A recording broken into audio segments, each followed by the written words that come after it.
संवाद उपनिषद श्रृंखला में आज का विषय संप्रेषण और शब्द भाग 4।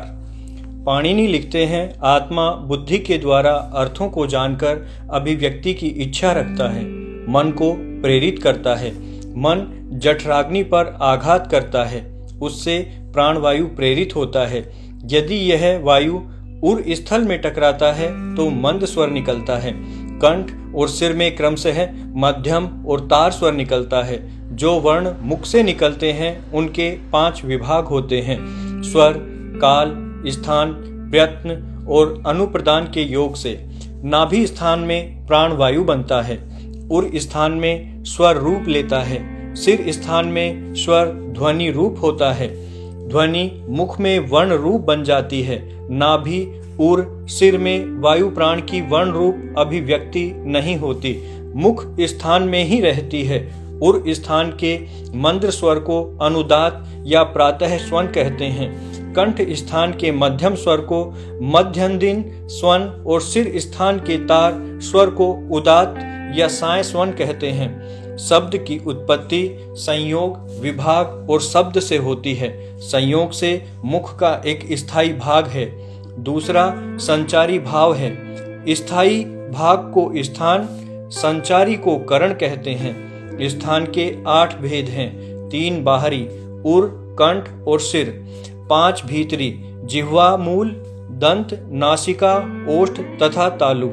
जिह्वा मूल मध्य भाग, उपाग्र भाग, अग्रभाग और अधरोष्ठ, इन्हें करण कहते हैं। यही संचारी होता है और तालु मूल, मूर्धा, दंतमूल आदि 5 स्थानों पर आघात करके 25 वर्णों को उत्पन्न करते हैं। वायु जिस प्रक्रम से ऊपर कंठ में आकार बनती है, तालु स्थान में पहुंचकर इकार बन जाती है।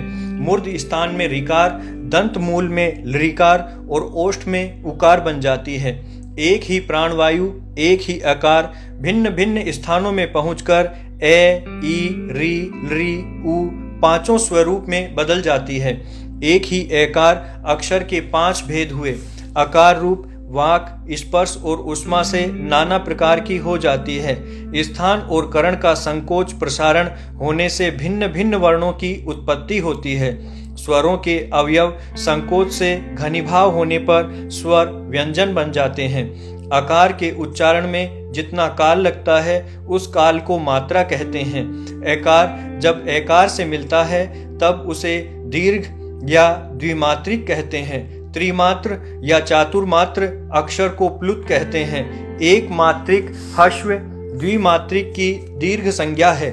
उदात, अनुदात, स्वरित 3 भेद से आकार के ही ह्रस्व, दीर्घ, प्लुत भेद से 9 भेद हो जाते हैं।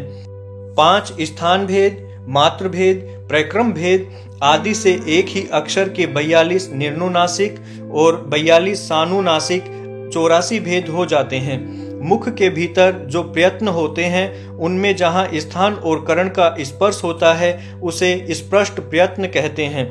स्पर्श विरोधी प्रयत्न विव्रत कहलाता है।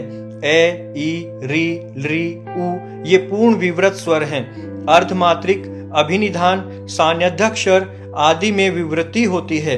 इन वर्णों में एक एक वर्ण की जितनी मात्रा होती है उसे अर्धांश का हाश होने पर विवृतार्ध प्रयत्न द्वारा इनमें संकोच हो जाता है।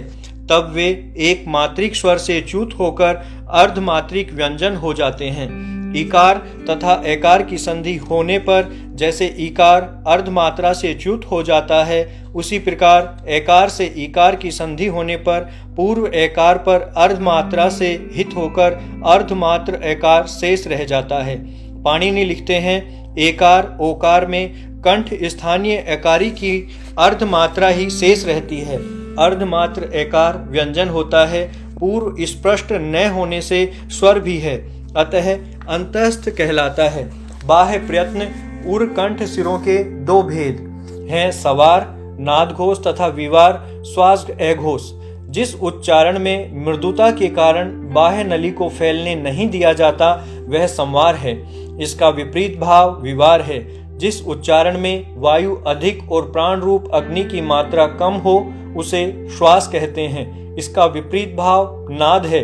जहाँ उच्चारण में दृढ़ता के कारण प्रतिध्वनि क्षमता कम हो वह अघोष तथा इसका विपरीत भाव घोष कहलाता है। समवार, नाद, घोष तीनों साथ रहते हैं, अविना भाव हैं। इनके बाह्य प्रयत्न से ए, ये, रे, ले, वे, डे, जे, वे, गे, जे, डे, बे, डे, णे, ने, ने, में वर्ण सिद्ध होते हैं। ये ही वर्ण जब विवार श्वास अघोष से युक्त होते हैं तब के, चे, टे, ते, पे हो जाते हैं। ये नासिक के नहीं होते। ये पूर्ण स्पष्ट वर्ण यदि भीतर अर्ध स्पष्ट उच्चरित होते हैं तब श, श, है ऊष्म वर्ण बन जाते हैं। कै और पे दोनों है बन जाते हैं। अतः दो प्रकार के बाह्य प्रयत्नों से 34 वर्ण उत्पन्न होते हैं। इनमें शुरू के 5 स्वर ए, ई, री, री, उ तथा 29 व्यंजन सम्मिलित हैं। इनमें ए को हम कंठ स्थानीय, ई, चे वर्ग ये, श तालव्य, उ पे वर्ग ओष्ठ्य है, री, रे, श टे वर्ग मूर्धन्य है, ली, ले, से ते वर्ग दंत्य है, के वर्ग जिह्वा मूल स्थानी, डे, णे, ने, में, रे और ले लोक भाषा में ऊष्म वर्ण हैं। वर्गों के द्वितीय और चतुर्थ वर्ण सूक्ष्म ऊष्मा युक्त हैं। हैकार यद्यपि अर्थ स्पष्ट है तथापि जिन ककार आदि से इसका संयोग होता है वे पूर्ण स्पष्ट हैं, अतः इनको भी पूर्ण स्पष्ट ही माना गया है। पाणिनि ने स्वरों को अस्पष्ट ये, रे, ले, वे को ईश स्पष्ट, से है को अर्ध स्पष्ट तथा शेष वर्णों को पूर्ण स्पष्ट माना है। ब्रह्म के 3 भेद हैं, अवयव, अक्षर, क्षर। इन्हीं को मन, प्राण, वाक कहते हैं। यह वाक ही भूत भाव, शब्द भाव और अर्थ भाव में फैलता है। वाक रूप आकाश से ही वायु आदि भूत समूह पैदा होता है। आकाश सब में व्याप्त रहता है। यह आकाश ही आघात से कंपित होता है, वायु के आधार पर गोल तरंगें उत्पन्न करता है। यही नाद रूप में कान तक पहुंचता है, शब्द कहलाता है। इसी से शब्द रूप और अर्थ रूप सृष्टि आगे बढ़ती है। ब्रह्म शब्द विज्ञान का पर्यायवाची है। इसमें शब्द विज्ञान और पर विज्ञान दोनों रहते हैं। शब्द भी 2 प्रकार से अर्थ ज्ञान कराता है। अभिधान प्रतीक रूप ओम शब्द का वाच्य ब्रह्म है। ओम शब्द भी ब्रह्म है। पर ब्रह्म को पराविद्या और शब्द ब्रह्म को अपराविद्या कहा है। दोनों में समानता है। शब्द सृष्टि ज्ञान से, अर्थ सृष्टि ज्ञान सिद्ध हो जाता है। पर विद्या में अव्यय, अक्षर, क्षर 3 प्रकार का प्राण ब्रह्म है। अपर विद्या में भी स्फोट, अक्षर, वर्ण 3 प्रकार का वाग ब्रह्म है। यह स्फोट ही यहाँ अव्यय रूप है। स्फोट से जुड़े 5 स्वर वर्ण ए, ई, री, ली, उ अक्षर कहलाते हैं। इन्हीं 5 अक्षरों से क्षरादि व्यंजन पैदा होते हैं। इन सब का आलबन स्फोट रूप अव्यय ही होता है। व्यंजन, स्वर और स्फोट एक ही भूत एक वाक तत्व है। स्वर एक मात्रा काल तथा व्यंजन अर्धमात्रिक कहलाते हैं। अतः स्वर 2 अर्धमात्रा से बनते हैं। अक्षर की व्याप्ति 9 बिंदुओं तक होती है। व्यंजन रहित स्वर भी अक्षर कहलाता है। स व्यंजन स्वर का 9 बिंदु के स्फोट आयतन होता है। 9 बिंदु प्रदेश तक के व्यंजनों को स्वर रूप अक्षर आत्मसात करने में समर्थ होता है। शब्द ब्रह्म के अक्षर में भी उक्त, अर्क एवं ऐसिति 3 भाग होते हैं। 9 बिंदुओं में 2 बिंदु का स्वर, 5वां और 6ठा बिंदु उक्त या आत्मा होता है। शेष 7 बिंदु अर्क कहलाते हैं। ये अर्क अपने मंडल में क्षर रूप व्यंजन को आत्मसात कर लेते हैं।